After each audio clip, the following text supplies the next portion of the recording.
Ladies and gentlemen, boys and girls, cats and dogs, welcome to Bygone Battle Reviews, the randomly released show where I, Capsiris, Mr. Bandana Scarf Stick Figure himself, talk about death battle episodes that released before I started doing YouTube as a job/hobby.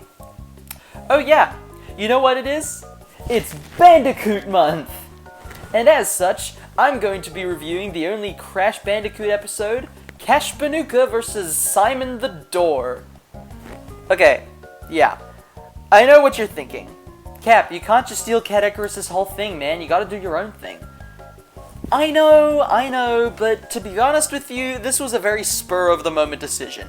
I really wanted to talk about this episode, and I remembered that June was coming up, so I thought, hey, I'm gonna wait so it could be somewhat topical. I promise this is the only time I'm gonna do something like this, and if Cat Icarus just so happens to watch this video, hi! I'm a really big fan, so consider this as a gift for your amazing work. Also, happy birthday, because this is probably going to be uploaded on your birthday. I don't know if you watch Death Battle, but this one's for you, buddy. So without further ado, let's get into the thick of it. Starting off with the analysis, they aren't bad, but there are a few problems I have with them that hold them back from being really good. I'm sorry, I just gotta talk about this.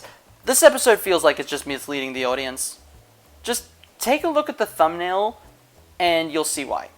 From the looks of it, it looks like it's supposed to be a fight between the original versions of the iconic PlayStation mascots, Cash and Simon. But it's really not. Because if you've seen this episode, you'll know that the Spyro they're using for their analysis, animation, and post-analysis is Legends Spyro. Now, normally I wouldn't be upset by this, as I actually don't have a preference to which Spyro I like the most. But I do have a problem with how classic Spyro's mug is plastered onto the thumbnail and is the thing that is actively promoting this episode.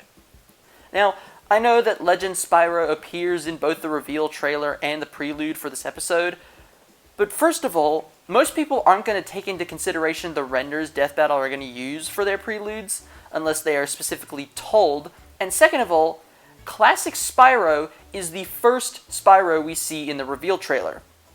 At the very least, they could have had Boomstick say his whole, actually, there are 3 versions of Spyro, they're all basically the same guy reincarnated, so we're just gonna focus on this one. But no, we have to wait till Spyro's analysis to get that clarification. Anyway, moving on to the actual analysis, I think it's fine enough. Crash's analysis isn't too bad. I don't really like how much focus they give to Titan's Crash, but that's really more of a nitpick than anything else. But one thing I think everybody knows when talking about this episode, their diagnosis of Crash having autism. Okay, I'm not going to defend them for this, but I am going to give them the benefit of the doubt. For starters, when Wiz is talking about Crash having autism, he says this. People with autism, known as savants, are extraordinarily gifted in particular skill sets, and I think that describes Crash perfectly. He never definitively says, Crash has autism, my word is law, or anything like that. He says that he thinks that some traits of autism describe Crash perfectly. He never gives a definitive answer. And even then, with the way he talks about the subject matter, he speaks about it in a very positive light, saying stuff like, Crash isn't really dumb, or he's a superb athlete and puzzle solver. But I do have one issue with this. Wiz is wrong. Crash is in fact dumb. He is a full-blown idiot. And I'm not saying this is a way to demean his character. He's literally a mute idiot designed to emulate the mute idiocy of old Warner Brothers cartoon characters like Taz or Wily. He eats the things he finds on the floor and shoves them into his ass and ears. Does this look like a character who isn't really dumb, wizard? Okay. I may have gotten a little carried away there, but I think I made my point clear as to why the autism diagnosis doesn't really work here. I'm not saying that it's horrible. From what I've heard, a lot of people with autism don't actually mind this, but I am saying that it shouldn't have been included in the first place, when Crash is almost always characterized as a simpleton. With the exception of that, this analysis isn't that bad. In fact, there are some things I like in it, like how Wiz, the guy most often characterized as admiring the minds of utter madmen, doesn't really like Cortex. I think that is actually kind of funny, considering Cortex is more comedic than he is threatening. And shoot, Boomstick's hatred for Aku Aku, which most likely comes from a place of jealousy because he says, "Lucky bastard," was actually funny. Wow, a Boomstick dad joke with subtlety? What is this, a good Season 7 episode? And honestly, the same can't be said for Spyro, because his analysis is a million times better. Yeah, I do wish how their little note about which Spyro they were focusing on happened at the start, but outside of that, I think they cover Spyro's story pretty well.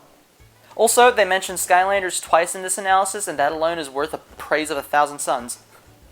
Speaking of which, yeah, the ether versus convexity joke was one I liked a lot, and for some reason, I'm certain no one knows why. I'm not even sure God knows why, and he's all-knowing.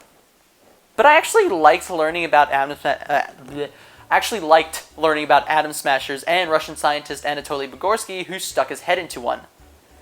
So yeah, pretty standard stuff so far. So why do I say this is the better of the two analyses? 2 words.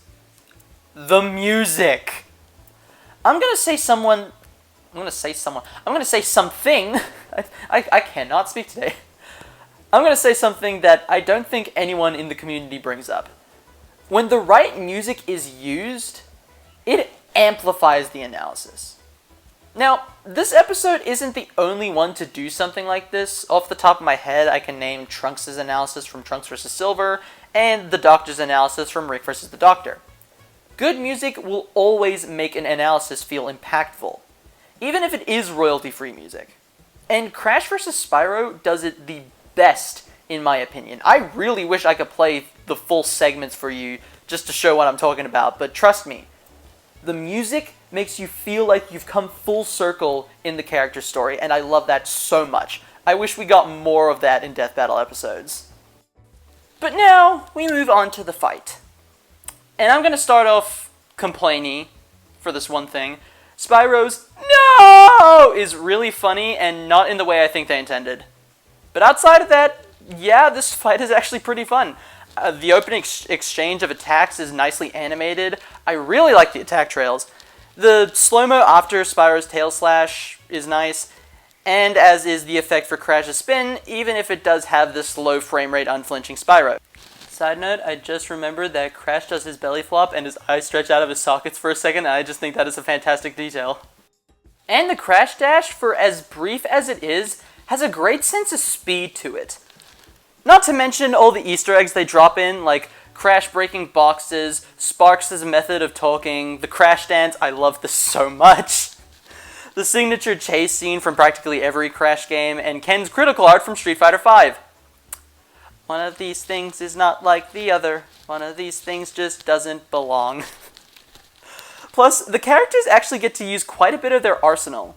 Of course, you got the standard stuff for Crash, like spinning, jumping, slide jumping, the Crash Dash, the mech, which leads to an actually funny joke, I won't lie, the helicopter pack, and Aku Aku. Plus, you got his belly flop at the beginning. Spyro, on the other hand, gets to use his claws and tail, his charging effect and his charging ability in this shot, which, can I just say, the fact that Crash is matching Spyro's charge head-on shows how thick his skull is, and I think that is absolutely hilarious. He also gets to use his fire breath and the big fire explosion. He kinda uses his electric breath, but it's very hard to notice since he's also using fire with electric. He uses his ice breath to freeze Crash, and then he combos that with the rock ball, which has really good build-up and sense of speed. And then he uses Dark Spyro and the ether breath. So yeah, they actually get to use a pretty expansive part of their respective arsenals.